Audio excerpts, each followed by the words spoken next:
예전에 그 뇌와 관련된 영상, 뇌과학 독서법 뭐 이런 것들을 한 적이 있는데 제가 뇌에 관심이 많아요. 왜냐? 사실은 학습법 뭐 이런 것들을 하다 보니까 아이의 기본적으로 뭐 그릇인 거잖아요. 이렇게 그릇을 확장시키고 실제로 학습이 잘 될 수 있도록 뇌를 좀 똑똑하게 하면 더 좋지 않을까 이런 생각들을 자주 하게 돼요. 그래서 뇌에 관한 뭐 책도 읽고 예전에 책 읽는 뇌에 대해서도 얘기를 드리고 했었는데 오늘은 그냥 가볍게 좀 재밌게 얘기를 해보려고 합니다. 이름하여 타이틀을 숫자로 알아보는 뇌라고 타이틀을 잡아봤어요. 사실 뇌에 대해서 이제 책을 많이 이제 찾아보다가 예전에 이제 요거 소개해 드린 적 있잖아요. 바로 내셔널 지오그래픽의 책인데 요 책 시리즈들 중에서 그때 요렇게 뇌만 또 이렇게 해가지고 한 책이 있어서 그때도 소개를 해드리고 싶었어요. 그래서 요 내용들 중에서도 저희가 학습에 관련돼서 좀 이렇게 정리를 이제 좀 해봤어요. 아이한테 좀 도움이 될 만한 것들을. 자, 첫 번째로 이제 숫자가 큰 숫자에서 작아지면서 숫자를 가지고 뇌에 대한 이해를 해보도록 하겠습니다. 먼저 첫 번째 숫자는 1000억입니다. 뭘까요? 1000억은 여기 나오는데, 자, 인간의 뇌는 1000억 개 정도의 신경세포가 있다고 해요. 예전에 뉴런 신경세포에 대해서도 한번 얘기를 드리긴 했어요. 근데 이 1000억 개 정도의 신경세포 뉴런은 처음에 태어날 때부터 가지고 태어나요. 신기하죠? 그래서 이게 나중에 계속 생기는 건 아니고 출생 때 신경세포를 갖는 게 전부다라고 되어 있거든요. 그래서 요것들은 이제 수조 개의 연결고리들을 이렇게 가지고 있죠. 사실은 이거를 훈련시키고 발달시키면 아이 뇌가 좋아집니다. 그래서 요거는 마지막에 제가 신경세포 훈련시키는 방법, 어떻게 하면 아이 뇌가 똑똑해지고 좋아지는지를 얘기를 드리고요. 그래서 1000억이라는 숫자는 인간의 뇌가 1000억 개의 신경세포를 가지고 있다라고 이해하시면 될 거고, 그 다음에는 100, 바로 100년입니다. 이 100년은 제가 공부를 하면 저희 나이에도 뭐 40대, 50대 아니면 60세도 머리가 똑똑해질 수 있다고 말씀드린 적이 있어요. 신경세포가 무려 100년도 넘게 살 수 있대요. 인간의 수명을 100년으로 뭐 만약에 본다고 해도 계속 사실은 신경세포가 살아있으니까 계속 똑똑해질 수 있다는 거예요. 힘을 가지고 엄마들도 공부하고 아이도 공부시키는 걸로. 자, 다음 숫자는 바로 85입니다. 이제 숫자 많이 내려왔죠? 85는 뭐냐면 저희 인구의 그 3분의 2가 약 IQ 85에서 115 사이에 걸쳐 있습니다. 좀 희망적이지 않나요? 근데 저는 IQ 검사를 솔직히 아이들은 나중에라도 학교에서 뭐 같이 하는 것 빼고는 가서 굳이 해보겠다라는 생각이 없어요.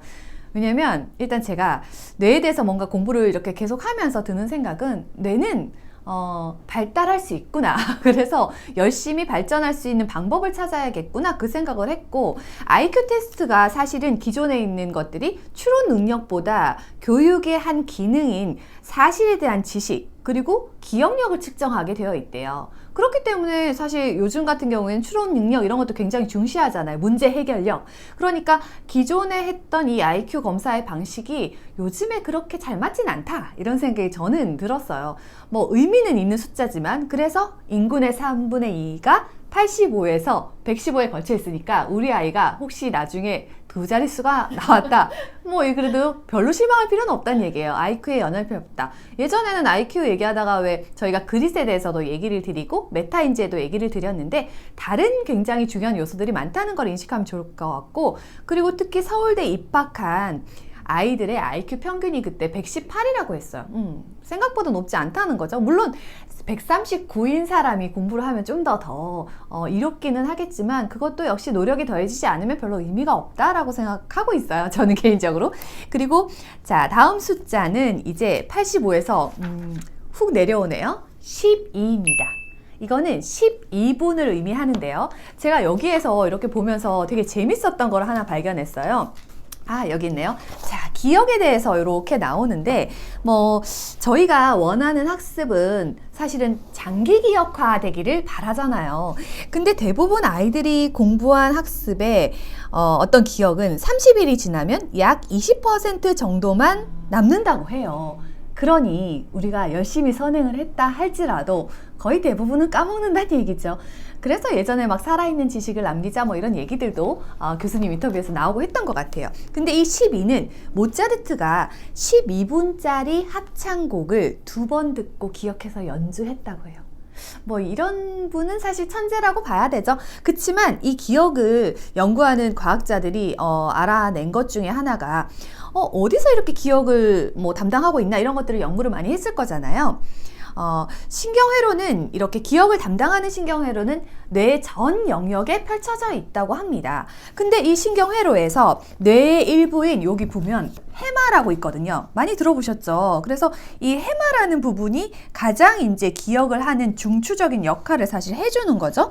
그래서 이게 기억에 중요한 역할을 하고 있구나라는 것을 밝혀내게 됐고요. 그래서 이게 기억하려고 뭔가 반복해서 굉장히 애쓰거나 강력한 이 기억을 남기게 하기 위해서는 이 감정이랑 연결하면 좋다는 거예요. 그럼 예를 들어서 아이가 수학 공부를 할 때 엄마가 내가 수학 공부하는데 처음에 시작을 굉장히 재밌게 행복하게 시작을 했다. 이런 것들이 감정이 기억을 촉진시켜 주는 거죠.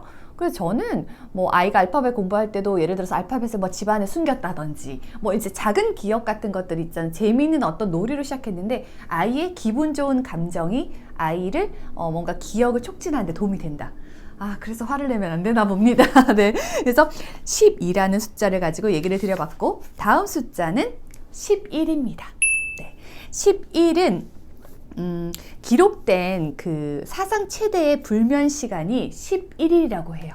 놀랍죠? 11일간 어떻게 안 잘 수 있는가? 근데 제가 수면 얘기를 드리고 싶었던 이유는 수면은 내가 기억하는 것을 강화시켜 주는 거예요. 저희가 예전에 그 새나라의 어린이 해서 되게 올드한 거 나오네요. 그래서 9시에 자야 된다 이런 얘기 있었잖아요. 이게 수면 자체가 굉장히 의미가 있는 거예요. 아이들이 충분한 수면을 거치지 않고 솔직히 아이가 계속 학습을 하는 게 실제로 아이를 그렇게 바람직하지 않다는 거고요. 유대인 학습을 공부하면서 제가 그 유대인 이제 아이가 어떻게 엄마한테 물어봤어요. 이 친구가 어떤 공부를 해서 어떻게 됐나요? 이런 얘기를 하다 보니까 자기는 수면 시간을 철저하게 지켰다, 아이에게. 그 얘기를 했거든요. 그게 굉장히 도움이 됐다라는 인터뷰를 보면서 아이가 8시간, 예를 들어서 하루, 고등학교 때도 마찬가지 평균 그 시간을 유지하면서 계속 학습을 했다, 이런 얘기가 있었어요. 그 해마가 낮에 학습한 데이터들을 수집하고 분류하고 다시 이제 분배를 하는 거예요. 그리고 난 다음에 이제 기억에 있는 이 데이터들이 뭔가 이제 어떻게 완벽하게는 밝혀지지는 않았대요. 근데 이게 이런 수면 활동을 통해서 장기 저장소로 가는 거죠. 그래서 저는 이제 그 수면을 몇 시간 해야 바람직하다라는 것들도 되게 이제 썰이 많아가지고 몇 시간 해라 그건 아니지만 일단 아이의 일정 수면 시간을 최대한 지켜주라는 거는 의미 있는 것 같고요. 그리고 또 하나 신기한 거는 만약에 몇 시간을 잤어요. 근데 요즘에 유튜브를 보면 새벽 4시에 기상해서 뭘 한다 이런 얘기 되게 많아요. 근데 몇 시간을 잤든지 새벽 4시가 되면 에너지가 증대되긴 한대요. 그거 좀 신기하죠? 그래서 저는 제가 이걸 딱 보고 내린 결론은 일단 일찍 재우자. 그리고 좀 아침 일찍 일어나게 하자. 초등학교는 그거는 저희가 좀 어렵잖아요. 근데 고학년이 돼서 중학교에 돼서 정말 본격적인 학습을 할 때는 아이가 좀 일찍 자고 일찍 일어나서 뭔가를 하는 습관을 들이면 좋겠다라는 생각 솔직히 했어요. 자, 다음 숫자는 바로 7입니다.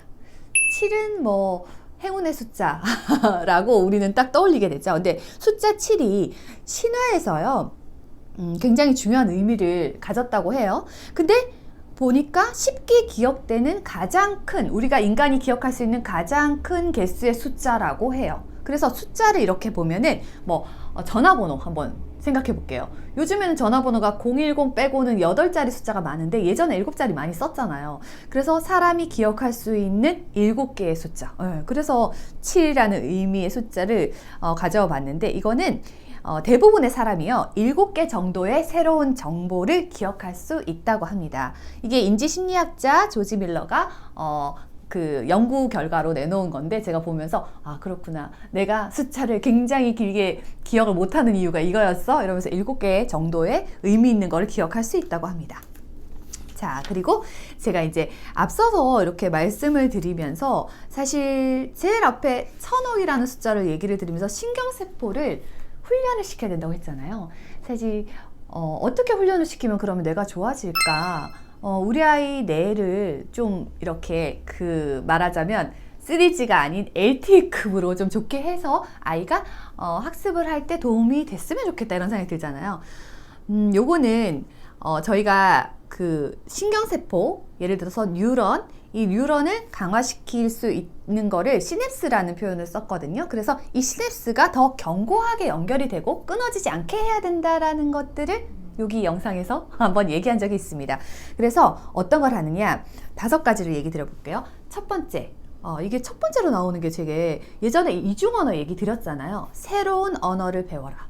확실히 뇌에 도움이 된다는 거고요. 두 번째는 1분에 60에서 한 64비트 음악을 아이한테 들려주면 좋다고 하는데 이 음악이 뭐냐? 바로 클래식입니다. 클래식 좋다는 얘기는 사실 임산부일 때부터 많이 들어왔는데 왜 좋은지를 사실 제가 정확히는 몰랐어요. 심리적인 안정을 주는구나 라고 생각했는데 이게 뇌 발달에도 좋은 거죠. 그리고 세 번째는 가로 세로 왜 퍼즐 맞추기 있죠.